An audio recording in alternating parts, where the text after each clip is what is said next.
Welcome back, students. Let me take up Vaisheshika today. Vaisheshika and Vedanta I have given here, but in this session I would like to take up only the Vaisheshika philosophical traditions in India. What does that Vaisheshika school of India says about and what and all it includes? So introduction, Vaisheshika, also Vaisheshika, Vaisheshika, that's a Sanskrit word, Vaisheshikanta, is one of the six Hindu schools of philosophy. And as we know that these Hindu schools of philosophy has been totally on the basis of the Orthodox, and also it adopted the Vedic systems, which was in India. So historically it has been closely associated with the Hindu school of logic that is called Nyaya.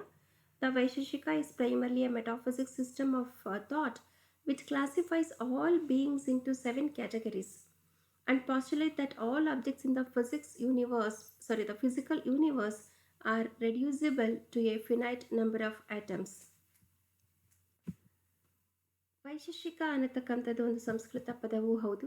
ಭಾರತದ 6 ಹಿಂದೂ ತತ್ವಶಾಸ್ತ್ರದ ಶಾಲೆಗಳಲ್ಲಿ ಇದು ಒಂದು.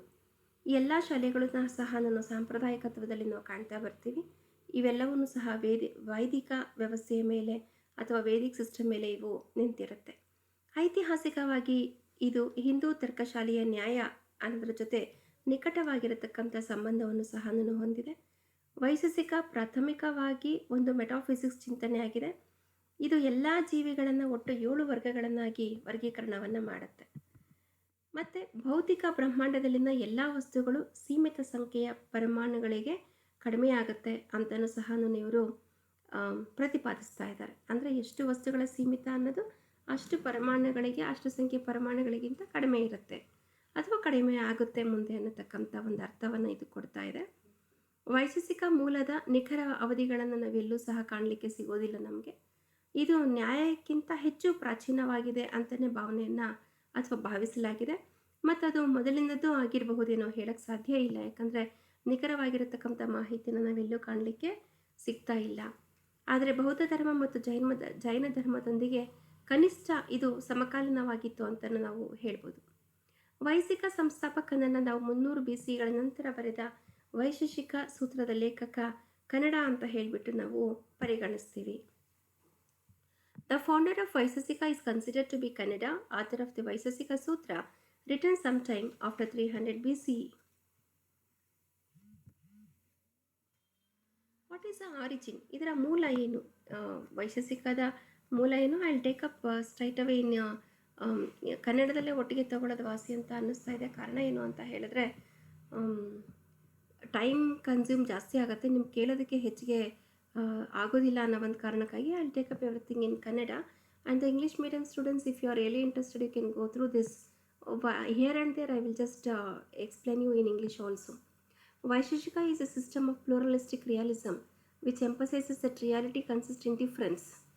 So the Vaisheshika school admits the reality of spiritual substances, the soul and God, and also the law of karma.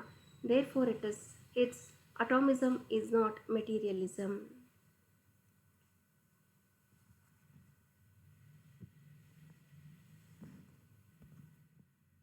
ವೈಶಿಕ ಎಂಬುದು ಬಹುತ್ವವಾದಿ ವಾಸ್ತವಿಕತೆಯ ಒಂದು ವ್ಯವಸ್ಥೆಯಾಗಿದೆ. ವಾಸ್ತವ ಅನ್ನತಕ್ಕಂಥದ್ದು ವ್ಯತ್ಯಾಸದಲ್ಲಿ ಇದೆ ಅಂತಲೇ ಒತ್ತಿ ಹೇಳ್ತಾ ಹೋಗ್ತಾರೆ. ವೈಶಿಕ ಶಾಲೆಯು ಆಧ್ಯಾತ್ಮಿಕ ವಸ್ತುಗಳ ಆತ್ಮ ಮತ್ತು ದೇವರು ಮತ್ತು ಕರ್ಮದ ನಿಯಮಗಳ ವಾಸ್ತವತೆಯನ್ನು ಇದು ಒಪ್ಕೊಳ್ತಾ ಇದ್ದಾರೆ.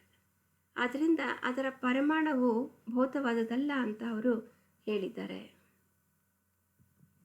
ವೈಶಿಕದ ಮೂಲಗಳು ಏನೇನು? ಅದರ ಮೂಲ ಅಂದರೆ ನಾವು ಮೂಲ ಹುಡ್ಕೋದಕ್ಕೆ ಹೋಗ್ಲಿಕ್ಕೆ ಸಾಧ್ಯ ಆಗೋದಿಲ್ಲ. ಕಾರಣ ಏನು ಅಂತ ಹೇಳಿದ್ರೆ ನಿಖರವಾಗಿರತಕ್ಕಂಥದ್ದನ್ನು ನಾವು ಕಾಣಲಿಕ್ಕೆ ಸಾಧ್ಯ ಇಲ್ಲ ಅಂತಲೇ ನಮಗೆ ಗೊತ್ತಾಗ್ತಾ ಇದೆ.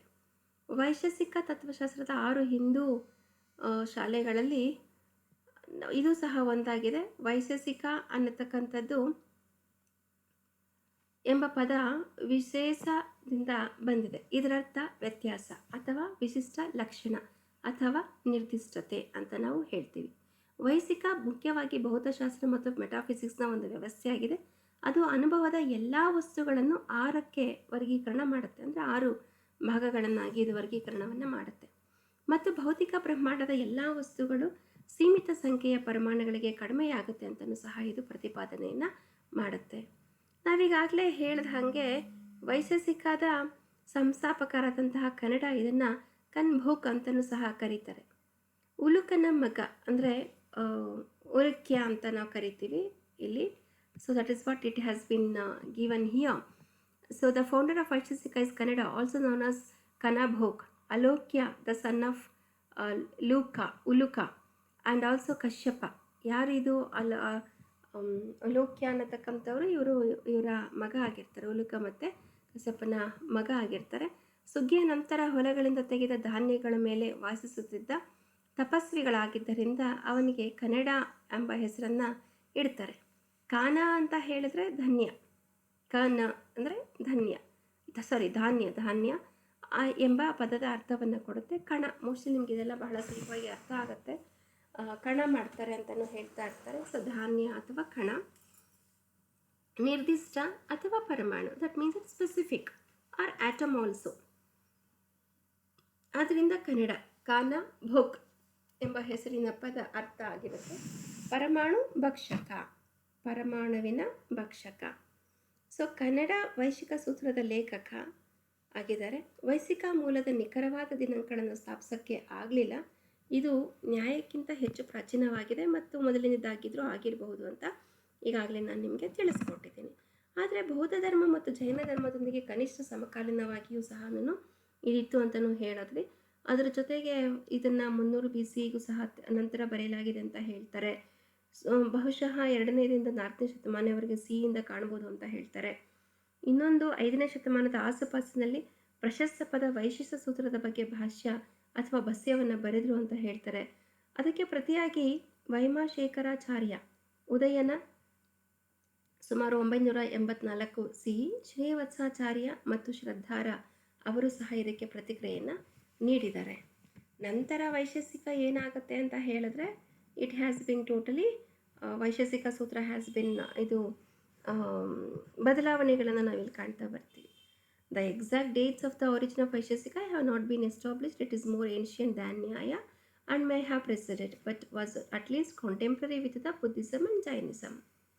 So that is what I have said now. It is ಇವರು ಎಲ್ಲರೂ ಸಹ ನಾನು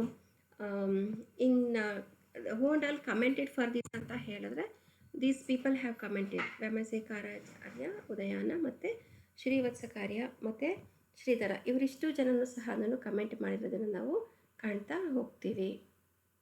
litre Vaisheshika became blended together with the Nyaya school. ಅದಾದಮೇಲೆ ಏನಾಗುತ್ತೆ ಅಂತ ಹೇಳಿದ್ರೆ ಇದು ನ್ಯಾಯ ಸ್ಕೂಲ್ನಲ್ಲಿ ಅದು ಬೆರ್ತು ಹೋಗುತ್ತೆ. ಇದು ವೈಶಿಕ ಆಂಟಲಾಜಿಯನ್ನು ಒಪ್ಕೊಳ್ತಾ ಹೋಗುತ್ತೆ. ನಂತರ ತನ್ನದೇ ಆದ ಜ್ಞಾನಶಾಸ್ತ್ರವನ್ನು ಅಭಿವೃದ್ಧಿಪಡಿಸುತ್ತೆ. ವೈಶಿಕ ಶಾಲೆ ಅನ್ನೋದು ಗ್ರಹಿಕೆ ಅಂದರೆ ಪ್ರತ್ಯಕ್ಷ ಮತ್ತು ಅನುಮಾನ. ಇದನ್ನು ಸಹ ನಿನ್ನೆ ಕ್ಲಾಸಲ್ಲಿ ನಾನು ಹೇಳಿದ್ದೀನಿ. ಮಾತ್ರ ಜ್ಞಾನದ ಮಾನ್ಯ ಮೂಲಗಳಾಗಿ ಸ್ವೀಕರಿಸಿದ್ರೆ ನ್ಯಾಯ 4 ಮೂಲಗಳನ್ನು ಗುರುತಿಸಿದ್ದಾರೆ. ನ್ಯಾಯದಿಂದ 4 ಮೂಲಗಳನ್ನು ಗುರುತಿಸಿದ್ದಾರೆ. ಅದನ್ನು ನಾನೀಗಾಗಲೇ ನಿಮಗೆ ಹೇಳಿದ್ದೀನಿ. ಮತ್ತು I think so I have to repeat it here also. ಶತಮಾನಗಳಿಂದ ಶಾಲೆಯು ಭಾರತೀಯ ತತ್ವಶಾಸ್ತ್ರದ ನ್ಯಾಯ ವ್ಯವಸ್ಥೆಯೊಂದಿಗೆ ವಿಲೀನಗೊಂಡು ನ್ಯಾಯ ವೈಶೇಷಿಕದ ಸಂಯೋಜಿತ ಶಾಲೆಗಳನ್ನು ಇದು ರೂಪಿಸುತ್ತೆ.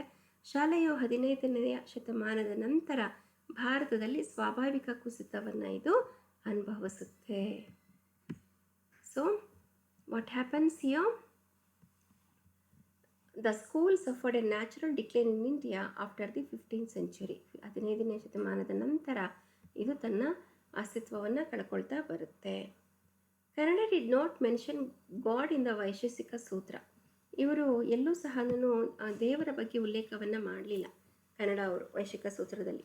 ಆದರೆ ನಂತರದ ವ್ಯಾಖ್ಯಾನಗಳಲ್ಲಿ ಬದಲಾಗದ ಪರಮಾಣುಗಳ ಸಂಯೋಜನೆ ಇರಬಹುದು, ಮತ್ತು ಕರ್ಮದ ಒಂದು ಕಾರ್ಯಾಚರಣೆಯು ದೇವರ ನಿರ್ದೇಶನ ಮತ್ತು ಮೇಲ್ವಿಚಾರಣೆ ಇಲ್ದಿರ ಆದೇಶಿಸಿದ ವಿಶ್ವವನ್ನು ಉತ್ಪಾದಿಸೋದಕ್ಕೆ ಸಾಧ್ಯ ಇಲ್ಲ ಅಂತ ಗುರುತಿಸ್ತಾರೆ. ವೈಶಿಕ ದೇವರ ಅದೇ ಪರಿಕಲ್ಪನೆಯನ್ನು ಹಂಚಿಕೊಳ್ಳಲು ಬಂದದ್ದು ಯಾವುದು ಅಂದರೆ ನ್ಯಾಯ ಶಾಲೆ ಅಂತಲೂ ಹೇಳ್ತಾರೆ. So what is they say that here? Kannada did not mention God in the Vaisheshika Sutra, but later commenters recognized.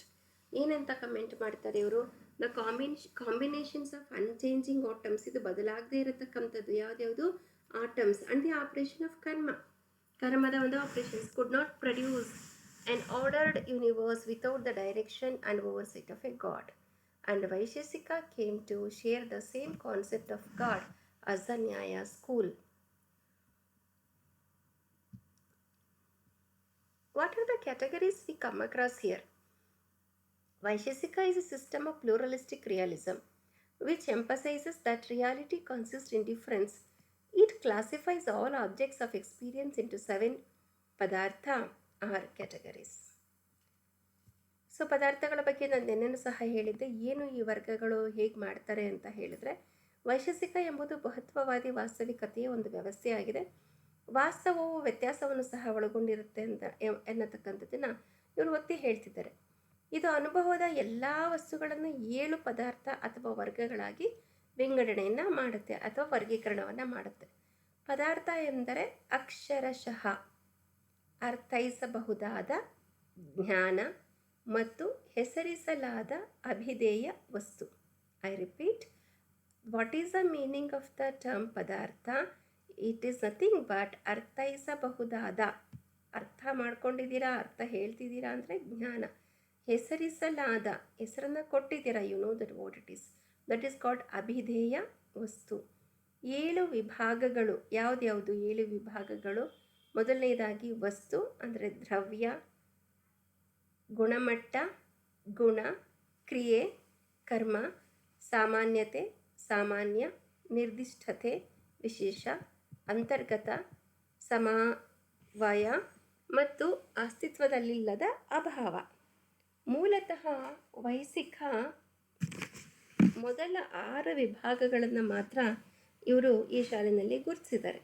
Vaisheshika ಹೆಚ್ಚು ಜ್ಞಾನಶಾಸ್ತ್ರೀಯವಾದ ಸಮಯದಲ್ಲಿ ಅಸ್ತಿತ್ವದಲ್ಲಿಲ್ಲದ ವರ್ಗವನ್ನು ನಂತರ ಸೇರಿಸಲಾಗ್ತಾ ಹೋಗುತ್ತೆ.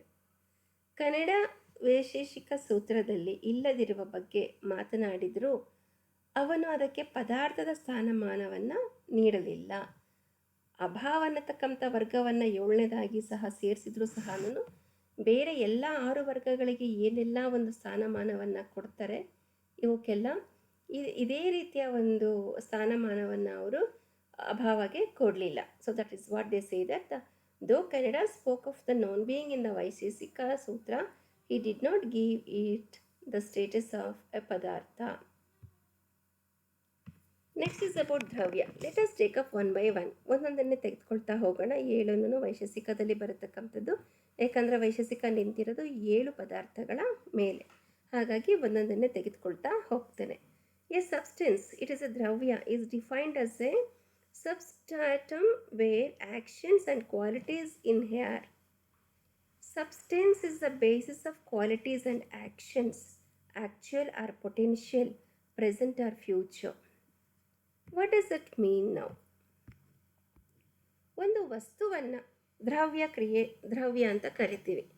ಕ್ರಿಯೆಗಳು ಮತ್ತು ಗುಣಗಳು ಒಳಗೊಳ್ಳುವ ತಲಾಧಾರ ಅಂತ ಹೇಳಿಬಿಟ್ಟು ಇದನ್ನು ವ್ಯಾಖ್ಯಾನವನ್ನು ಮಾಡ್ತಿದ್ದಾರೆ. ವಸ್ತುವು ಗುಣಗಳು ಮತ್ತು ಕ್ರಿಯೆಗಳ ಆಧಾರ ಆಗಿದೆ. ನಿಜವಾದ ಅಥವಾ ಸಂಭಾವ್ಯ, ವರ್ತಮಾನ ಅಥವಾ ಭವಿಷ್ಯ, ಸರಳ ಅಂತಿಮ ವಸ್ತುಗಳು, ಶಾಶ್ವತ, ಸ್ವತಂತ್ರ, ವೈಯಕ್ತಿಕ ಮತ್ತು ಉತ್ಪಾದನೆ ಮತ್ತು ವಿನಾಶಕ್ಕೆ ಇವು ಒಳಪಡುವುದಿಲ್ಲ. So this is what they are going to say that. ಯಾವುದಿದು ಈ ವಸ್ತುಗಳ ಬಗ್ಗೆ? ಯಾವ ವಸ್ತುಗಳ ಬಗ್ಗೆ ನಾವು ಮಾತಾಡ್ತಾ ಇದ್ದೀವಿ? ನಾವು ಮಾತಾಡ್ತಾ ಇರೋದು ಯಾವುದ್ಯಾವುದು? ಬೇರೆ ಯಾವುದೂ ಅಲ್ಲ. ಬೆಂಕಿ, ದಟ್ ಈಸ್ ತೇಜಸ್, ಫೈರ್, ಗಾಳಿ ಅಂದರೆ ವಾಯು, ಮತ್ತು ಎಥರ್ ಅಂದರೆ ಅರ್ತ್ ಅಂತ ಹೇಳ್ತೀವಲ್ಲ, ಅದನ್ನು ಏಥರ್ ಅಂತ ಇಲ್ಲಿ ಬರೆದಿದ್ದಾರೆ. ಇವುಗಳನ್ನು ಅಂಶಗಳು ಅಂತ ಕರಿತಿದ್ದಾರೆ.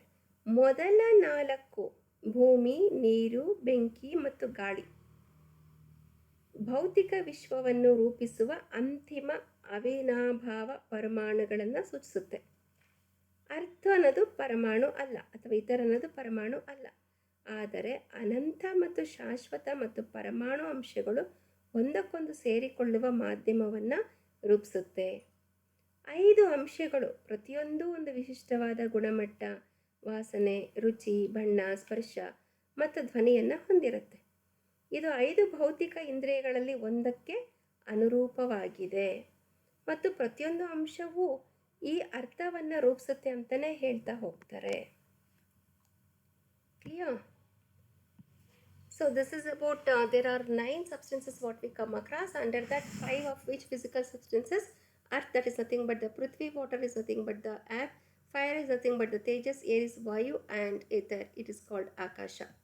These are called the elements. The first four, earth, water, fire and the air, signify the ultimate. ಈ ನಾಲ್ಕು ಅಲ್ಟಿಮೇಟ್ ಅಂತ ಹೇಳ್ತಾರೆ. Indivisible atoms, that is indivisible atoms which make up the physical universe. Earth is not an atomic but it is infinite and eternal, ಯಾವಾಗಲೂ ಶಾಶ್ವತವಾಗಿರತಕ್ಕಂಥದ್ದು. So that is what they say that the 5 elements each possesses a unique quality.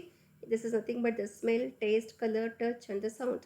So ಇದ್ರ ಬಗ್ಗೆ ನಾನು ಈಗಾಗಲೇ ನಿಮಗೆ ಹೇಳ್ಕೊಟ್ಟಿದ್ದೀನಿ. I don't want to repeat it again and I have already informed it in the ಕನ್ನಡದಲ್ಲಿ ಈಗಾಗಲೇ ನಿಮಗೆ ಹೇಳಿದ್ದೀನಿ. What are the other important 4 substances he was talking about? ಇನ್ನು 4 ಯಾವುದಿದು ಅಂತ ನಮ್ಗೆ ಈಗಾಗಲೇ ಹೇಳಿದ್ದೀನಿ. ಇವಾಗ ಹೇಳ್ತೀನಿ. ಈ ಥರ 4 ವಸ್ತುಗಳು ಅಂದರೆ ಸಮಯ, ಕಾಲ ಅಂತ ಹೇಳ್ತೀವಿ, ಸ್ಥಳ, ದಿಕ್, ಚೇತನ, ಆತ್ಮ ಮತ್ತು ಮನಸ್ಸು, ಆಂತರಿಕ ಅಂಗ. ಸಮಯ ಮತ್ತು ಸ್ಥಳವೆಂದರೆ ಇತರನಂತೆ. ಸಂಖ್ಯೆಯಲ್ಲಿ 1 ಇಕ, ಶಾಶ್ವತ ಅಂದರೆ ನಿತ್ಯವಿರತಕ್ಕಂಥದ್ದು, ಮತ್ತು ಎಲ್ಲೆಡೆ ವ್ಯಾಪಿಸಿರುವ ವಿಭು, ಅವು ಅಗ್ರಾಹ್ಯ. ಶಾಶ್ವತ ಅಖಂಡ ವಸ್ತುಗಳು, ಭಾಗರಹಿತ ಮತ್ತು ಅವಿನಾಭಾವ. ಆದರೆ ಸಾಮಾನ್ಯ ಪ್ರವಚನದಲ್ಲಿ ಭಾಗಗಳು ಮತ್ತು ವಿಭಾಗಗಳು ಇವೆ ಎಂದು ಹೇಳಲಾಗುತ್ತಾ ಹೋಗುತ್ತೆ. ಹಿಂದಿನ, ವರ್ತಮಾನ ಮತ್ತು ಭವಿಷ್ಯದ ಬಗ್ಗೆ ನಮ್ಮ ಗ್ರಹಿಕೆಗೆ ಸಮಯವು ಕಾರಣ ಆಗಿದೆ. ಓಕೆ, ನಮ್ಮ ಗ್ರಹಿಕೆಗೆ ಸಮಯ ಅನ್ನೋದು ಕಾರಣ ಆಗಿದೆ, ಮತ್ತು ಹಳೆಯ ಮತ್ತು ಕಿರಿಯ ಪರಿಕಲ್ಪನೆಗಳಿಗೂ ಸಹ ಸಮಯ ಅನ್ನೋದು ಕಾರಣ ಆಗ್ತಾ ಬಂದಿದೆ. ಪೂರ್ವ ಮತ್ತು ಪಶ್ಚಿಮ ದಿಕ್ಕಂತ ಹೇಳದ್ನಲ್ವಾ, ಅದು ಎಲ್ಲನೂ ಇದಕ್ಕೆ ಬರ್ತಾ ಹೋಗುತ್ತೆ. ಹತ್ತಿರ ಮತ್ತು ದೂರ, ಓಕೆ, ಇಲ್ಲಿ ಮತ್ತು ಅಲ್ಲಿ ನಂತಹ ವಸ್ತುಗಳ ಸಾಪೇಕ್ಷ ಸ್ಥಳದ ಬಗ್ಗೆ ನಮ್ಮ ಗ್ರಹಿಕೆಗಳಿಗೆ ಸ್ಥಳವೇ ಕಾರಣ ಆಗ್ತಾ ಹೋಗುತ್ತೆ. ಹಾಗಾಗಿ ಆತ್ಮಗಳು ಅಂತ ಹೇಳಿದ್ನಲ್ಲ, ಆತ್ಮ ಅಂದರೆ ಚೇತನ, ಅಸಂಖ್ಯಾತ ಮತ್ತು ಪ್ರತಿಯೊಂದು ಸ್ವತಂತ್ರ, ಎಲ್ಲೆಡೆ ವ್ಯಾಪಿಸಿರುವ ಶಾಶ್ವತ ಆಧ್ಯಾತ್ಮಿಕ ವಸ್ತುಗಳು. ಅದು ಮನಸ್ಸು ಅಂತ ಹೇಳಿದ್ರೆ ಆಂತರಿಕ ಪ್ರಜ್ಞೆ, ಮತ್ತು ಇದನ್ನು ಪರಮಾಣು ಅಂತಲೂ ಸಹ ಪರಿಗಣಿಸ್ತಾ ಹೋಗ್ತಾರೆ. ಆದರೆ ಇದು ಸಂಯುಕ್ತ ವಸ್ತುಗಳಿಗೆ ಕಾರಣವಾಗೋದಿಲ್ಲ. ಒಂದೇ ವಸ್ತುವಿಗಿಂತ ಮನಸ್ಸು ಕೂಡ ಅನೇಕ ಮತ್ತು ಪ್ರತಿಯೊಂದು ಶಾಶ್ವತ ಮತ್ತು ಅಗ್ರಗಣ್ಯ ಅಂತಲೂ ಸಹ ನಾವು ಹೇಳ್ತೀವಿ. So this is about the things whatever I have just mentioned about the 4 substances and how it is important. Okay, so ಹೇಗೆ ಒಂದು ಕಾಲ ಇರ್ಬೋದು, ಸ್ಪೇಸ್ ಇರ್ಬೋದು, time, space, spirit and the mind, all these things play a significant roll.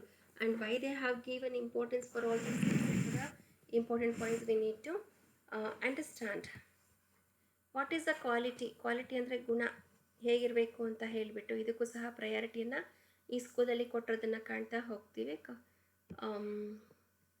ಗುಣಮಟ್ಟ ಸ್ವತಂತ್ರವಾಗಿ ಅಸ್ತಿತ್ವದಲ್ಲಿರೋದಕ್ಕೆ ಸಾಧ್ಯವಿಲ್ಲ, ಮತ್ತು ಯಾವುದೇ ಗುಣಮಟ್ಟ ಅಥವಾ ಕ್ರಿಯೆಯನ್ನು ಸಹ ಇದು ಹೊಂದಿರೋದಿಲ್ಲ. ಅದು ವಸ್ತುವಿನಲ್ಲಿ ಅಂತರ್ಗತವಾಗಿರುತ್ತೆ ಮತ್ತು ಆ ವಸ್ತುವಿನ ಮೇಲೆ ಅದರ ಅಸ್ತಿತ್ವವನ್ನು ಸಹ ಅವಲಂಬಿಸಿರುತ್ತೆ. ಗುಣಮಟ್ಟವನ್ನು ಸ್ವತಂತ್ರ ರಿಯಾಲಿಟಿ ಅಂತಲೂ ಹೇಳ್ತಾರೆ, ಯಾಕೆಂದರೆ ಅದು ಅಂತರ್ಗತವಾಗಿರುವ ವಸ್ತುವಿನಿಂದ ಅದನ್ನು ನಾವು ಕಲ್ಪಿಸ್ಕೊಳ್ತಾ ಹೋಗ್ತೀವಿ, ಯೋಚಿಸ್ತಾ ಹೋಗ್ತೀವಿ, ಸ್ವತಂತ್ರವಾಗಿ ಹೆಸರಿಡ್ಬೋದು. ಮತ್ತು ಕಾನಾಡ 17 ಗುಣಗಳನ್ನು ಇವರು ಗುರುತಿಸಿದರೆ, ಇನ್ನೂ 7 ಮಂದಿಯನ್ನು ಪ್ರಶಸ್ತ ಪದರು ಅಂತ ಸೇರಿಸ್ತಾರೆ. ಅವು ಆಧ್ಯಾತ್ಮಿಕ ಮತ್ತು ಭೌತಿಕ ಗುಣಗಳನ್ನು ಒಳಗೊಂಡಿರುತ್ತೆ. ಸೊ ಇದರಲ್ಲಿ ನಾವು ನೋಡಬೇಕಾಗಿರತಕ್ಕಂಥದ್ದು ಯಾವುದನ್ನು ಅಂತ ಹೇಳಿದ್ರೆ, ಇಲ್ಲಿ ನೋಡ್ತಾ ಇದ್ದೀವಲ್ವಾ, they include spiritual as well as a material quality. Spiritual ಜೊತೆಗೆ ಅವರು ಮೆಟೀರಿಯಲ್ ಕ್ವಾಲಿಟೀಸ್ನ ಸಹ ನಮ್ಗೆ ಹೇಳ್ತಾರೆ. The Vaisheshika recognises the following 24 qualities including both mental and the material properties. ಯಾವ್ದ್ಯಾವುದು? ಕಲರ್, ಟೇಸ್ಟ್, ರೂಪ, ರಸ, ಟೇಸ್ಟ್ ಅಂದರೆ ರಸ, ಸ್ಮೆಲ್, ಗಂಧ, ಟಚ್, ಸ್ಪರ್ಶ, ನಂಬರ್, ಸಂಖ್ಯಾ, ಸೈಜ್, ಪರಿಮಾಣ, ಇಂಡಿವಿಜುವಾಲಿಟಿ, ದಟ್ ಈಸ್ ಪೃಥಕ್ವ, ಕಂಜಂಕ್ಷನ್, ಸಂಯೋಗ, ಡಿಸ್ಜಂಕ್ಷನ್, ವಿಭಾಗ, ಪ್ರಯಾರಿಟಿ, ಇಟ್ ಈಸ್ ಪಾರ್ತ್ವ, ಪೋಸ್ಟೆರಿಟಿ, ಅಪರ್ವತ, ನಾಲೆಡ್ಜ್, ಬುದ್ಧಿ, ಪ್ಲೆಷರ್, ಸುಖ, ಗೈನ್, ದುಃಖ, ದ ಪೇನ್, ದುಃಖ, ಡಿಸೈರ್, ಇಚ್ಛಾ, ಅವರ್ಷನ್, ದ್ವೇಷ, ಅಪ್ವರ್ಡ್, ಎಫರ್ಟ್, ಪ್ರಯತ್ನ, ಹೆವಿನೆಸ್, ಗುರುತ್ವ, ಫ್ಲೂಯಿಡಿಟಿ, ದಟ್ ಈಸ್ ದ್ರವತ್ವ, ವಿಸಿಡಿಟಿ, ದಟ್ ಈಸ್ ಸ್ನೇಹ, ಮೆರಿಟ್, ಧರ್ಮ, ಡಿಮೆರಿಟ್, ಅಧರ್ಮ, ಸೌಂಡ್, ಶಬ್ದ ಆ್ಯಂಡ್ ಫ್ಯಾಕಲ್ಟಿ ಸಂಸ್ಕಾರ. A quality is a static and a permanent feature of the substance. So ಗುಣಮಟ್ಟವು ಅನ್ನೋದು ಏನಾಗ್ತಿದೆ ಇದರಲ್ಲಿ ಧ್ವನಿ ಶಬ್ದ ಅಧ್ಯಾಪಕರು ಅಂದರೆ ಸಂಸ್ಕಾರ. ಗುಣಮಟ್ಟವು ವಸ್ತುವಿನ ಸ್ಥಿರ ಮತ್ತು ಶಾಶ್ವತ ಲಕ್ಷಣ ಅನ್ನೋದು ಆಗಿದೆ. ಸೊ ಇಷ್ಟನ್ನು ಸಹ ನಾವು ಗುಣಮಟ್ಟದಲ್ಲಿ ಕಾಣ್ತಾ ಇದ್ದೀವಿ. Next is about the action, ಕರ್ಮ. Action like quality belongs to substance and cannot exist separately from it. While a quality is static and permanent and action is dynamic and transient, actions are the cause of conjunction and disjunction. There are 5 kinds of actions what we come across: upward movement, downward movement, contraction, expansion and locomotion. So ಕ್ರಿಯೆ ಅಂದರೆ ಗುಣಮಟ್ಟದಂತೆ ಒಂದು ವಸ್ತುವಿಗೆ ಇದು ಸಹ ಸೇರಿರುತ್ತೆ. ಅದರಿಂದ ಪ್ರತ್ಯೇಕವಾಗಿ ಅಸ್ತಿತ್ವದಲ್ಲಿರೋದಕ್ಕೆ ಸಾಧ್ಯ ಇಲ್ಲ. ಗುಣಮಟ್ಟವು ಸ್ಥಿರ ಮತ್ತು ಶಾಶ್ವತವಾಗಿದ್ದರೂ ಕ್ರಿಯೆಯು ಕ್ರಿಯಾತ್ಮಕ ಮತ್ತು ಅಸ್ಥಿರವಾಗಿರುತ್ತದೆ. ಕ್ರಿಯೆಗಳು ಸಂಯೋಗ ಮತ್ತು ವಿಘಟನೆಗೆ ಕಾರಣ. 5 ವಿಧದ ಕ್ರಿಯೆಗಳನ್ನು ನಾವಿಲ್ಲಿ ಕಾಣ್ತೀವಿ. ಮೇಲ್ಮುಖ ಚಲನೆ, ದಟ್ ಈಸ್ ಕಾಲ್ಡ್ ಉತ್ಕ್ಷೇಪನ. I repeat, it is called ಉತ್ಕ್ಷೇಪನ. ಕೆಳಮುಖ ಚಲನೆ ಅಂದರೆ ಅವಕ್ಷೇಪನ. ಸಂಕೋಚನ ಅಂತ ಹೇಳಿದ್ರೆ ಅಂಕುಚನ. ವಿಸ್ತರಣೆ, ಪ್ರಸರಣ ಮತ್ತು ಲೋಕೋಮೋಷನ್, ದಟ್ ಈಸ್ ಕಾಲ್ಡ್ ಗಮನ. ಇದು ಆ್ಯಕ್ಷನ್ ಅಥವಾ ಕರ್ಮ, ಕ್ರಿಯೆ ಅಂದರೆ ನಾವು ಮಾಡೋ ಕೆಲಸ ಅಥವಾ activities you also call. What is generality? ಸಾಮಾನ್ಯವಾಗಿ generality is class concept or the class essence comparable to the universal of European scholastic philosophy. So ಸಾಮಾನ್ಯತೆ ಅಂತ ಹೇಳಿದರೆ ಇದು ಒಂದು ವರ್ಗದ ಪರಿಕಲ್ಪನೆ ಅಥವಾ ವರ್ಗಸಾರ. ಇದನ್ನು ಯುರೋಪಿಯನ್ ಸ್ಕೊಲಾಸ್ಟಿಕ್ ತತ್ವಶಾಸ್ತ್ರದ ಸಾರ್ವತ್ರಿಕವಾಗಿ ನಾವು ಹೋಲಿಕೆಯನ್ನು ಮಾಡ್ತೀವಿ. ಇದು ಒಂದು ನಿರ್ದಿಷ್ಟ ವರ್ಗದ ಎಲ್ಲ ವಿಭಿನ್ನ ವೈಯಕ್ತಿಕ ಸದಸ್ಯರು ಹೊಂದಿರುವ ಸಾರ್ವತ್ರಿಕ ಗುಣಮಟ್ಟ ಅಥವಾ ಲಕ್ಷಣ ಆಗಿದೆ. ಇದನ್ನು ಶಾಶ್ವತ, ಒಂದು ಮತ್ತು ಅನೇಕರಲ್ಲಿ ಇವರು ವಾಸಿಸ್ತಾ ಇದ್ದಾರೆ ಅಂತ ವಿವರಣೆಯನ್ನು ಕೊಡ್ತಾರೆ. ಇದು ಅನೇಕ ವ್ಯಕ್ತಿಗಳಲ್ಲಿ ಅಂತರ್ಗತ ಆಗಿದ್ರೂ ಸಹ ಅದು ಒಂದಾಗಿರುತ್ತೆ. ಆಮೇಲೆ ಅದು ಶಾಶ್ವತವೂ ಆಗಿರುತ್ತೆ. ಆದರೂ ಅದು ಅಂತರ್ಗತವಾಗಿರುವ ವ್ಯಕ್ತಿಗಳು ಜನನ ಮತ್ತು ಮರಣ, ಉತ್ಪಾದನೆ ಮತ್ತು ವಿನಾಶಕ್ಕೆ ಒಳಪಡ್ತಾ ಇರ್ತಾರೆ. ಸಾರ್ವತ್ರಿಕ ಮತ್ತು ನಿರ್ದಿಷ್ಟವಾದ ಮಾನವನ ಮನಸ್ಸಿನ ಸರಳ ವ್ಯಕ್ತಿನಿಷ್ಠ ಪರಿಕಲ್ಪನೆಗಳು ಅಲ್ಲ ಇವೆಲ್ಲ. ಅವು ವಸ್ತುನಿಷ್ಠ ವಾಸ್ತವಗಳು. ಸಾಮಾನ್ಯವು ವಸ್ತುಗಳು, ಅದು ವಾಸ್ತವ ಸಾಮಾನ್ಯವಾಗಿರತಕ್ಕಂಥದ್ದು ಮಾತಾಡ್ತಿರೋದು ನಾವು ವಸ್ತುಗಳು. ಗುಣಗಳು ಮತ್ತು ಕ್ರಿಯೆಗಳಲ್ಲಿ ವಾಸಿಸ್ತಾ ಇರುತ್ತೆ. ಅವುಗಳಲ್ಲಿ ಒಟ್ಟು 2 ಬಗೆಯನ್ನು ಕಾಣ್ತೀವಿ. ಒಂದನೇದಾಗಿ ಒಂದು ಉನ್ನತ ಮಟ್ಟದಲ್ಲಿರುತ್ತೆ, ಮತ್ತೊಂದು ಕೆಳಮಟ್ಟದಲ್ಲಿರುತ್ತೆ. ಹೆಚ್ಚಿನ ಸಾಮಾನ್ಯವು ಇರುವಿಕೆಯನ್ನು ಸಹ ಸೂಚಿಸ್ತಾ ಹೋಗುತ್ತೆ. ಇದು ಎಲ್ಲವನ್ನೂ ಒಳಗೊಂಡಿರುತ್ತೆ ಮತ್ತು ಯಾವುದರಲ್ಲೂ ಸೇರಿಸಲಾಗಿಲ್ಲ. ಎಲ್ಲ ಇತರ ಸಾಮಾನ್ಯತೆಗಳು ಕಡಿಮೆ, ಏಕೆಂದರೆ ಅವುಗಳು ಸೀಮಿತ ಸಂಖ್ಯೆಯ ವಿಷಯಗಳನ್ನು ಮಾತ್ರ ಒಳಗೊಂಡಿರುತ್ತದೆ. ಒಂದು ವರ್ಗದ ಎಲ್ಲ ಸದಸ್ಯರಲ್ಲಿ ಕೇವಲ ಒಂದು ಸಾರ್ವತ್ರಿಕ ಅಂತರ್ಗತವಾಗಿದೆ. ಒಬ್ಬ ವ್ಯಕ್ತಿಗೆ ಮಾತ್ರ ಸಂಬಂಧಿಸಿದ ಗುಣಮಟ್ಟ ಅಥವಾ ಕ್ರಿಯೆಯನ್ನು ನಾವೇನಂತ ಕರಿತೀವಿ? ಸಾರ್ವತ್ರಿಕ ಅಂತ ಹೇಳಿ ಪರಿಗಣಿಸೋದಕ್ಕೆ ಸಾಧ್ಯ ಇಲ್ಲ. ನ್ಯಾಯ ಮತ್ತು ವೈಶಿಕ ವಿವರಿಗಳು ನಮಗೆ ಮತ್ತು ಸಾರ್ವತ್ರಿಕತೆಗಳನ್ನು ಪ್ರತ್ಯೇಕವಾಗಿ ನೈಜ ಅಂತ ಹೇಳಿಬಿಟ್ಟು ಇವರು ಪರಿಗಣಿಸ್ತಾ ಇದ್ದಾರೆ. ದ ಸಮಸ್ಯೆ reside in the substances. The ಸಾಮಾನ್ಯ ರಿಸೈಡ್ಸ್ ಇನ್ ದ ಸಬ್ಸ್ಟೆನ್ಸಸ್ ಅಂದರೆ ವಸ್ತುಗಳಲ್ಲಿ ಅನ್ನತಕ್ಕಂಥದ್ದು ನಾವಿಲ್ಲಿ ಕಾಣ್ತೀವಿ. Qualities and actions, they are of 2 kinds. So ಅದನ್ನೆಲ್ಲ ನನಗಾಗಲೇ ಹೇಳಾಯಿತು. ಮತ್ತೊಂದು ಸರಿ ಇಂಗ್ಲೀಷಲ್ಲಿ ಇರೋದನ್ನು ಲಾಸ್ಟ್ ಸೆಂಟೆನ್ಸ್ ಮಾತ್ರ ಓದ್ತೀನಿ. ನ್ಯಾಯ and Vaisheshika regard particulars and universal as separately real.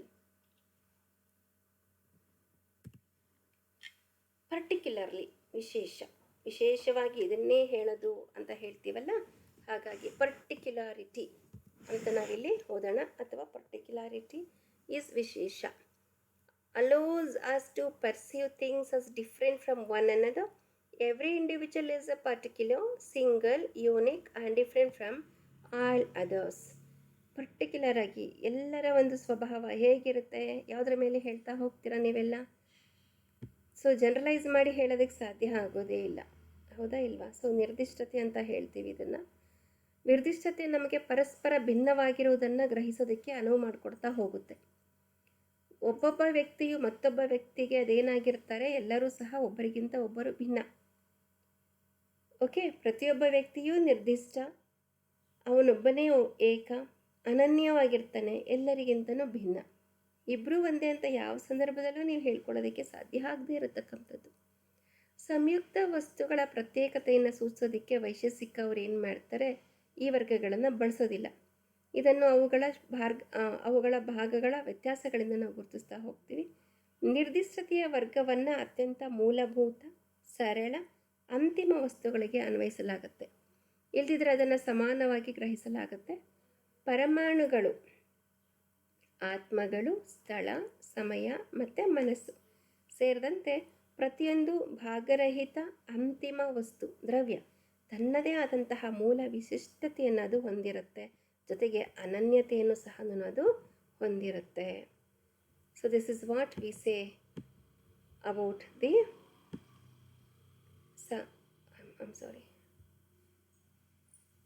particularity.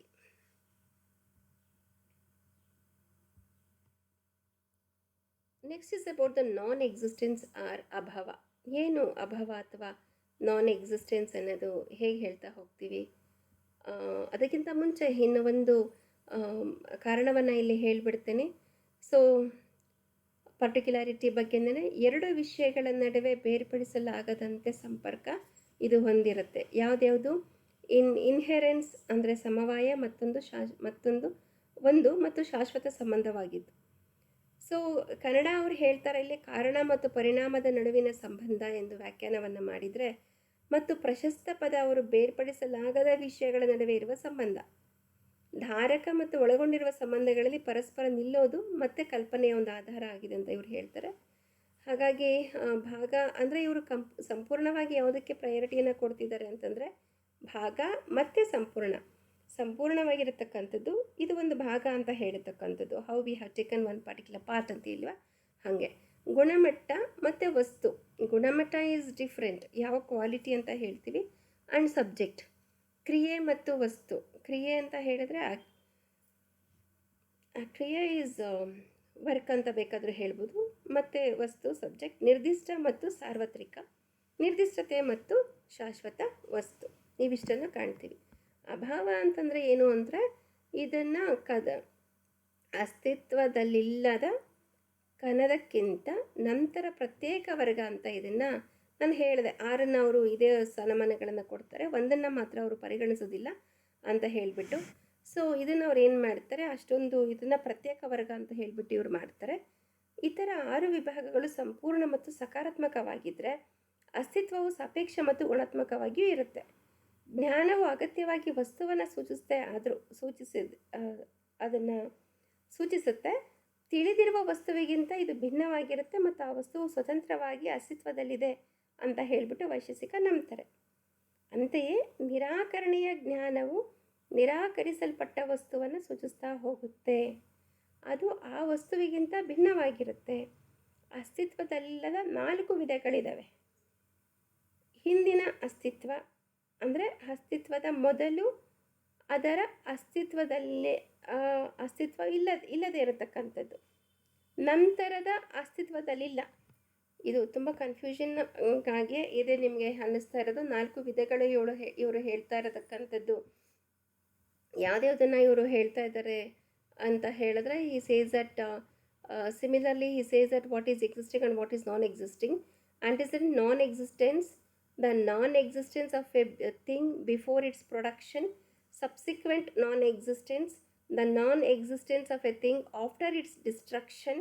Mutual non-existence, the non-existence of a thing as another thing which is different from it. And absolute non-existence, the complete and eternal absence of a relation between two things that by their very nature cannot coexist. For example, a barren woman and her child. ಹೇಗೆ existence ಅನ್ನೋದು ಅಸ್ತಿತ್ವದಲ್ಲಿರೋದು, ಇಲ್ಲದೇ ಇರತಕ್ಕಂಥ ಮೊದಲು ಅಸ್ತಿತ್ವದಲ್ಲಿತ್ತು, ಈಗ ಇಲ್ಲ, ನಂತರ ಇವಾಗ ಇದೆ, ಮುಂದೆ ಇರೋದಿಲ್ಲ, ನಂತರದ ಅಸ್ತಿತ್ವದಲ್ಲಿಲ್ಲ. ವಸ್ತುವಿನ ವಿನಾಶದ ನಂತರ ಅಸ್ತಿತ್ವದಲ್ಲಿ ನಿಲ್ಲದಿರತಕ್ಕಂಥದ್ದು, ಪರಸ್ಪರ ಅಸ್ತಿತ್ವದಲ್ಲಿರತಕ್ಕಂಥದ್ದು, ಒಂದು ವಸ್ತುವಿನಿಂದ ಬೇರೆಯಾಗಿರುವ ಇನ್ನೊಂದು ವಿಷಯವಾಗಿ ಅಸ್ತಿತ್ವದಲ್ಲಿಲ್ಲದಿರುವುದು ಮತ್ತು ಸಂಪೂರ್ಣ ಅಸ್ತಿತ್ವದಲ್ಲಿಲ್ಲ. ಅಂದರೆ whether it is existing or not existing, it was existing and after that it was not existing.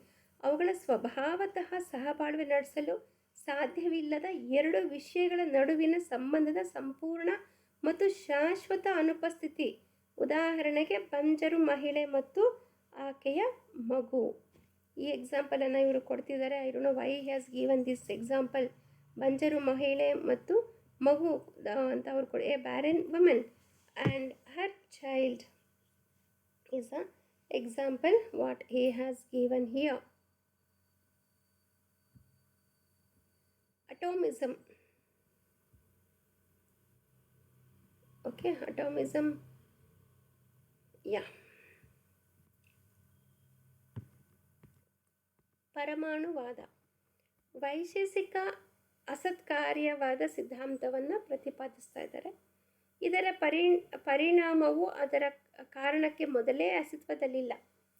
ಆದರೆ ಇದು ಒಂದು ಒಳ್ಳೆಯ ಸೃಷ್ಟಿ ಅಂತ ಹೇಳ್ತಾರೆ. ಇದು ಕಾರಣದಲ್ಲಿ ಒಳಗೊಂಡಿಲ್ಲ. ಕಾರಣ ಏನು ಅಂತ ಗೊತ್ತಿಲ್ಲ. ಕಾರಣ ಅನ್ನೋದು ರೀಸನ್ ಅಂತ ಹೇಳ್ತೀವಲ್ಲ ಅದನ್ನು, ಅಥವಾ ಅದು ಕಾರಣದೊಂದಿಗೆ ಹೋಲುತ್ತೆ ಅಂತಲೂ ಹೇಳ್ತಾರೆ. ಬ್ರಹ್ಮಾಂಡದ ಎಲ್ಲ ವಸ್ತುಗಳು ಸಣ್ಣ ಭಾಗಗಳಾಗಿ ವಿಂಗಡಿಸಲ್ಪಟ್ಟ ಭಾಗಗಳಿಂದ ಕೂಡಿದೆ. ಅವುಗಳನ್ನು ಇನ್ನೂ ಸಣ್ಣ ಭಾಗಗಳಾಗಿಯೂ ಸಹ ನಾವು ವಿಂಗಡಿಸಬಹುದು. ಮತ್ತು ವಿಂಗಡಿಸಲಾಗದ ವಸ್ತುವಿನ ಅತ್ಯಲ್ಪ ಕಣ ಶಾಶ್ವತ ಮತ್ತು ಭಾಗರಹಿತವಾಗಿರುತ್ತದೆ. ಈ ಕಣವನ್ನು ಪರಮಾಣು ಅಂತಲೂ ಕರೀತಾರೆ. ಪರಮಾಣುಗಳು ಗೋಳಾಕಾರದ ಅಥವಾ ಗೋಳಾಕಾರದವು ಅಂತಲೂ ಹೇಳಲಾಗುತ್ತೆ. ಸೃಷ್ಟಿ ಎನ್ನುವುದು ವಿಭಿನ್ನ ಪ್ರಮಾಣದಲ್ಲಿ ಪರಮಾಣುಗಳ ಒಂದು ಸಂಯೋಜನೆ ಆಗಿದೆ ಮತ್ತು ವಿನಾಶವೆಂದರೆ ಅಂತಹ ಸಂಯೋಜನೆಗಳ ವಿಸರ್ಜನೆ. ಈ ಸಂಯೋಜನೆಗಳನ್ನು ಎಲ್ಲಿ ಕಾಣ್ತೀವಿ ಅಂತಂದರೆ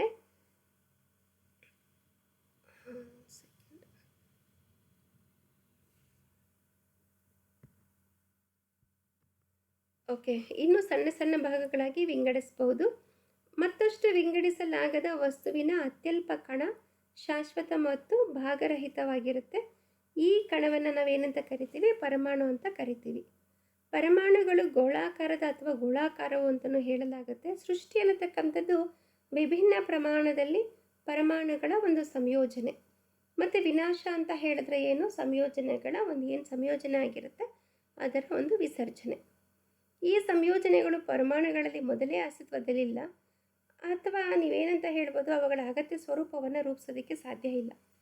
ಇವರು ಪರಮಾಣುಗಳನ್ನು ಒಟ್ಟು 4 ವಿಧಗಳನ್ನಾಗಿ ಅವರು ವಿಂಗಡಿಸಿದರೆ: ಭೂಮಿ, ನೀರು, ಬೆಂಕಿ ಮತ್ತು ಗಾಳಿ. ಪ್ರತಿಯೊಂದು ಪರಮಾಣುನೂ ಸಹ ನೀರಿಗಿಂತ ಬೆಂಕಿ ಭಿನ್ನ, ಬೆಂಕಿಗಿಂತ ಗಾಳಿ ಭಿನ್ನ, ಹೌದಾ ಇಲ್ವಾ? ಸೊ ಗಾಳಿಗಿಂತ ಭೂಮಿ ಭಿನ್ನ, ವಿಶಿಷ್ಟವಾಗಿದೆ. ಪ್ರತಿಯೊಂದು ಪರಮಾಣು ಸಹ ವಿಶಿಷ್ಟವಾಗಿದೆ ಮತ್ತು ಪರಮಾಣುಗಳ ಗುಣಗಳು ಅವು ರೂಪಿಸುವ ಸಂಯೋಜನೆಯ ಗುಣಗಳನ್ನು ನಿರ್ಧರಿಸ್ತಾ ಹೋಗುತ್ತೆ.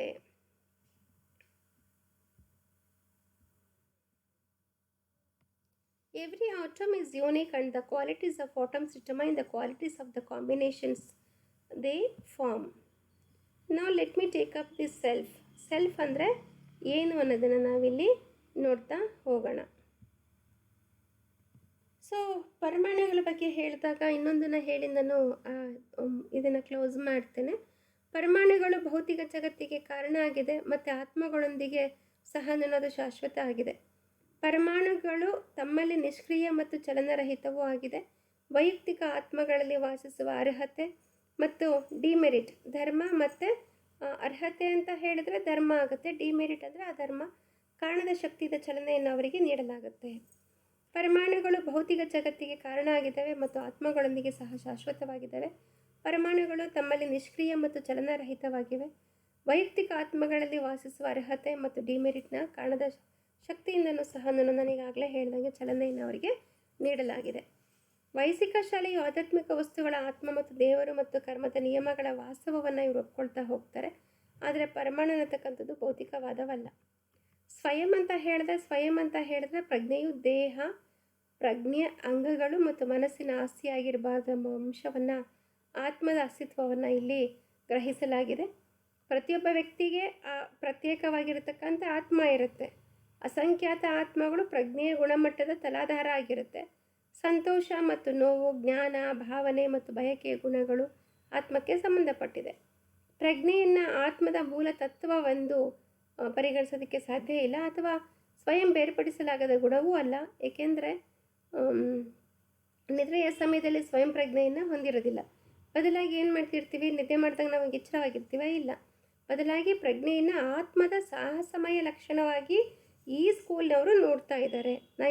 ನಾನೀಗ ಏನು ಹೇಳ್ತಾ ಇದ್ದೀನಿ, these are the some of the important thoughts which has been given by the Vaisheshika school. ನಮ್ಮಲ್ಲಿದ್ದಂತಹ ವೈಶೇಷಿಕ ಸ್ಕೂಲಿಗೆ ಅವ್ರಿಗೆ ಈ ಒಂದು ಎಲ್ಲ ಕಾನ್ಸೆಪ್ಟ್ಸ್ ಮೇಲೆ ಇದ್ದಂತಹ ಈ ಒಂದು ನಂಬಿಕೆಗಳು ಇವೆಲ್ಲನೂ ಅಥವಾ ಅವರು ಥಾಟ್ಸ್ ಅಂತಲೂ ಸಹ ನಾವು ಹೇಳ್ಬೋದು. ಪ್ರಜ್ಞೆಯನ್ನು ಆತ್ಮದ ಸಾಹಸಮಯ ಲಕ್ಷಣವಾಗಿ ನೋಡುತ್ತಾರೆ. ಆತ್ಮವು ವಾತ್ಸಲ್ಯ ಮತ್ತು ಬಯಕೆ, ಸಂಪುಟ ಅಂದರೆ ಯತ್ನ ಮತ್ತು ಅರಿವಿನ ಜ್ಞಾನ ಗುಣಗಳನ್ನು ಸಹ ಇದು ಹೊಂದಿದೆ ಅಂತ ಕರೆಯಲಾಗುತ್ತೆ. ಏಕೆಂದರೆ ಮಾನವರು ನನಗೆ ಬೇಕು, ನನಗೆ ಗೊತ್ತು, ನಾನು ಸಂತೋಷವಾಗಿದ್ದೇನೆ ಎಂಬಂತಹ ಅಭಿವ್ಯಕ್ತಿಗಳನ್ನು ಬಳಸ್ತಾರೆ. ಪ್ರತಿಯೊಂದು ಆತ್ಮಕ್ಕೂ ಮನಸ್ಸನ್ನೋದು ಇದ್ದೇ ಇರುತ್ತೆ. ಅದರ ಮೂಲಕ ಸ್ವಯಂ ವಾಸ್ತವದ ವಸ್ತುಗಳೊಂದಿಗೆ ಸಂಪರ್ಕಕ್ಕೆ ಬರುತ್ತಾ ಹೋಗುತ್ತೆ. ದೇಹ ಅನ್ನತಕ್ಕಂಥದ್ದು ತನ್ನ ಭೌತಿಕ ಇಂದ್ರಿಯಗಳ ಮೂಲಕ ಬಾಹ್ಯ ವಸ್ತುಗಳನ್ನು ಗ್ರಹಿಸುವಂತೆಯೇ ಅದು ಆಂತರಿಕ ಪ್ರಜ್ಞೆಯನ್ನು ಹೊಂದಿರಬೇಕು. ಅದರ ಮೂಲಕ ಅರಿವಿನ ಮತ್ತು ಬಯಕೆಯಂತಹ ಆಂತರಿಕ ಸ್ಥಿತಿಗಳನ್ನು ಗ್ರಹಿಸುವ ಮನಸ್ಸಿನ ಅಸ್ತಿತ್ವವನ್ನು ಇವರು ಗ್ರಹಿಸ್ತಾ ಹೋಗ್ತಾರೆ. ಬಾಹ್ಯ ವಸ್ತುಗಳ ಗ್ರಹಿಕೆಗೆ ಮನಸ್ಸು ಸಹ ಸಕ್ರಿಯವಾಗಿರುತ್ತೆ. ಸ್ವಯಂನ ಎಲ್ಲ ಭೌತಿಕ ಇಂದ್ರಿಯಗಳು ವಸ್ತುವಿನೊಂದಿಗೆ ಸಂಪರ್ಕದಲ್ಲಿದ್ದರೂ ಸಹ ನಿಜವಾದ ಗ್ರಹಿಕೆ ನಡೆಯುವ ಮೊದಲು ಸ್ವಯಂ ಅಂದರೆ ಒಬ್ಬ ನಾನು ಅನ್ನತಕ್ಕಂಥದ್ದು ಆ ವಸ್ತುವಿನ ಮೇಲೆ ಮನಸ್ಸನ್ನು ಸರಿಪಡಿಸ್ಕೊಳ್ಬೇಕು. ಮನಸ್ಸನ್ನು ಪರಮಾಣು ವಸ್ತುವಾಗಿ ಪರಿಗಣಿಸಲಾಗುತ್ತೆ ಮತ್ತು ಒಂದು ಸಮಯದಲ್ಲಿ ಕೇವಲ ಒಂದು ಭೌತಿಕ ಪ್ರಜ್ಞೆಯೊಂದಿಗೆ ಸಂಪರ್ಕಕ್ಕೆ ಅವರು ಬರಬಹುದು ಅಂತಲೂ ನಾವು ಕಾಣ್ತಾ ಹೋಗ್ತೀವಿ. So this is about the self what I have given now. I'll just read this self. The existence of the soul is inferred from the fact that consciousness cannot be a property of the body, sense organs or the mind. There is a separate soul for each person. The immeasurable souls are the substratum of the quality of consciousness. The qualities of pleasure and pain, knowledge, feeling and desire pertain to the soul. Consciousness is not considered as the essence of the self or even an inseparable quality of the self, because the self does not possess consciousness during deep sleep. Instead, consciousness is viewed as an adventitious attribute of the self. The self also possesses qualities such as affection and desire. Desire is ichha, volition it is yatna, and cognition is jnana. This is known because human beings use expressions such as I want, I know, and I am happy. Each self has a mind, that is manassu, the organ through which the self comes into contact with the objects of reality. So finally it is about the liberation of the soul. So let me take up and end saying this the liberation of the soul. According to the Vaisheshika, ignorance keeps the soul in bondage and acknowledge brings the liberation. So ಆತ್ಮದ ವಿಮೋಚನೆಯನ್ನು ಹೇಗೆ ಮಾಡ್ಕೊಳ್ತಾರೆ ಇವರು ಅಂದರೆ, ವೈಶಿಕ ಅವರ ಪ್ರಕಾರ ಅಜ್ಞಾನವು ಆತ್ಮವನ್ನು ಬಂಧನದಲ್ಲಿಡುತ್ತೆ ಮತ್ತು ಜ್ಞಾನವು ವಿಮೋಚನೆಯನ್ನು ತರುತ್ತದೆ. ಆತ್ಮವು ತನ್ನ ಅಜ್ಞಾನದಲ್ಲಿ ಆತ್ಮಕ್ಕೆ ಅರ್ಹತೆ ಮತ್ತು ದೋಷವನ್ನು ಜೋಡಿಸುವ ಕ್ರಿಯೆಗಳನ್ನು ಮಾಡುತ್ತೆ. ಆ ಕ್ರಿಯೆಗಳು ವೇದಕ್ಕೆ ಅನುಗುಣವಾಗಿದೆಯೋ ಇಲ್ಲವೋ ಎಂಬುದರ ಆಧಾರದ ಮೇಲೆ ಆತ್ಮವು ಕರ್ಮದ ಕಾನೂನಿನ ಪ್ರಕಾರ ಆ ಕ್ರಿಯೆಗಳ ಫಲವನ್ನು ಪಡೆಯಬೇಕು ಅಂತ ಹೇಳ್ತಾರೆ. ಎಲ್ಲ ವೈಯಕ್ತಿಕ ಆತ್ಮಗಳ ಯೋಗ್ಯತೆಗಳು, ನೆನ್ಪಿಟ್ಕೊಳ್ಳಿ, ಇದು ಮನುಷ್ಯನ ಆತ್ಮ ಅಂತಲೇ ನಾವಿಲ್ಲಿ ಊಹಿಸ್ಕೊಳ್ಬೇಕಾಗತ್ತೆ, ಮತ್ತು ದೋಷಗಳು ಕಾರಣದ ನೈತಿಕ ಶಕ್ತಿಯನ್ನು ರೂಪಿಸ್ತಾ ಹೋಗುತ್ತೆ. ಇದು ದೇವರಿಂದ ಮಾರ್ಗದರ್ಶಿಸಲ್ಪಟ್ಟಿದೆ, ಪರಮಾಣುಗಳಿಗೆ ಚಲನೆಯನ್ನು ನೀಡ್ತಾ ಇದೆ ಮತ್ತು ವ್ಯಕ್ತಿಯು ಭೌತಿಕ ಸನ್ನಿವೇಶಗಳ ಸೃಷ್ಟಿಗೆ ಕಾರಣನಾಗ್ತಾನೆ. ಇದರಲ್ಲಿ ವ್ಯಕ್ತಿಯು ಅದರ ಪರಿಣಾಮವನ್ನು ಅನುಭವಿಸ್ತಾನೆ ಮತ್ತು ಆತ್ಮದ ಕ್ರಿಯೆಗಳು ಅನುಭವಿಸ್ತಾ ಇರುತ್ತೆ. ಬಂಧನದಿಂದ ವಿಮೋಚನೆ ಮಾಡ್ಕೊಳ್ಬೇಕು ಅಂತ ಹೇಳಿದ್ರೆ ಆವಾಗ ಆತ್ಮಗಳು ಏನು ಮಾಡಬೇಕು, ಕ್ರಿಯೆಗಳನ್ನು ನಿಲ್ಲಿಸಬೇಕು. ಸಂಗ್ರಹವಾದ ಎಲ್ಲ ಅರ್ಹತೆಗಳನ್ನು ದೋಷಗಳನ್ನು ತಮ್ಮಲ್ಲಿ ತಾವು ಧರಿಸಿಕೊಳ್ಳೋದಕ್ಕೆ ಅನುಮತಿಸಬೇಕು. ವಿಮೋಚನೆಗೊಂಡ ಆತ್ಮವು ಮನಸ್ಸು ಮತ್ತು ದೇಹದ ಭ್ರೂಣಗಳಿಂದ ಬೇರ್ಪಟ್ಟಿರುತ್ತೆ.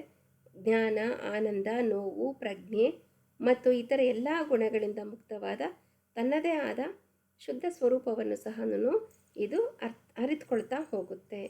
ಸೊ ಫೈನಲಿ ಮನಸ್ಸು ಮತ್ತು ಭೌತಿಕ ದೇಹದೊಂದಿಗೆ ಇದು ಸಂಬಂಧವನ್ನು ಬೆಳೆಸ್ಕೊಳ್ಳುತ್ತೆ. ವಿಮೋಚನೆಗೊಂಡ ಆತ್ಮವು ತನ್ನದೇ ಆದಂತಹ ಒಂದು ಪ್ರತ್ಯೇಕತೆ ಇರಬಹುದು, ನಿರ್ದಿಷ್ಟತೆಯನ್ನು ಸಹ ಇದು ಉಳಿಸ್ಕೊಳ್ಳುತ್ತೆ. ಏನೂ ತಿಳಿಯದೆ ಯಾರು ಏನನ್ನು ಅನುಭವಿಸೋದಕ್ಕೆ ಸಾಧ್ಯ ಇಲ್ಲ, ಮಾಡೋದಕ್ಕೂ ಸಾಧ್ಯ ಇಲ್ಲ. ಆತ್ಮದ ಪ್ರತ್ಯೇಕತೆಯು ಮನಸ್ಸು ಮತ್ತು ಭೌತಿಕ ದೇಹದೊಂದಿಗಿನ ಸಂಪರ್ಕದೊಂದಿಗೆ ಹುಟ್ಟಿಕೊಂಡಿದೆ. ಯಾವುದರಿಂದ? ಆತ್ಮ ಅನ್ನತಕ್ಕಂಥ ಪ್ರತ್ಯೇಕತೆ ಹೇಗೆ ಹುಟ್ಕೊಳ್ಳುತ್ತೆ? ಮನಸ್ಸು ಮತ್ತು ಭೌತಿಕ ದೇಹದೊಂದಿಗಿನ ಒಂದು ಸಂಪರ್ಕದಿಂದ ಇದು ಹುಟ್ಕೊಂಡಿದೆ. ವೈಯಕ್ತಿಕ ಆತ್ಮ ಅಂದರೆ ಜೀವ ಸರ್ವೋಚ್ಚ ಆತ್ಮಕ್ಕೆ ಅಂದರೆ ಈಶ್ವರನಿಗೆ ಹೋಲುತ್ತೆ. ಆತ್ಮವನ್ನು ಎಲ್ಲರೂ ಸಹ ಈಶ್ವರನಿಗೆ ಹೋಲಿಸಿದರೆ ಇದನ್ನೆಲ್ಲ ನಮ್ಗೆ ಗೊತ್ತಿರತಕ್ಕಂಥ ಒಂದು ವಿಷಯ. So finally let me conclude saying that the liberated soul is separated from the fetters of mind and body and realizes its own pure nature, free of knowledge, bliss, pain, consciousness and all other qualities and attributes which are associated with the mind and the physical body. The liberated soul retains its own individuality and particularity and remains knowing nothing, feeling nothing, doing nothing. The individuality of a soul is derived from its connection with manas and the physical body. The individual soul is similar but not identical to the supreme soul. Thank you, students. So this is about the Vaisheshika. Tomorrow I will take up the other session. In the next session we will teach Vedanta. Okay, so here I am going to conclude the session for the day, that is about the Vaisheshika.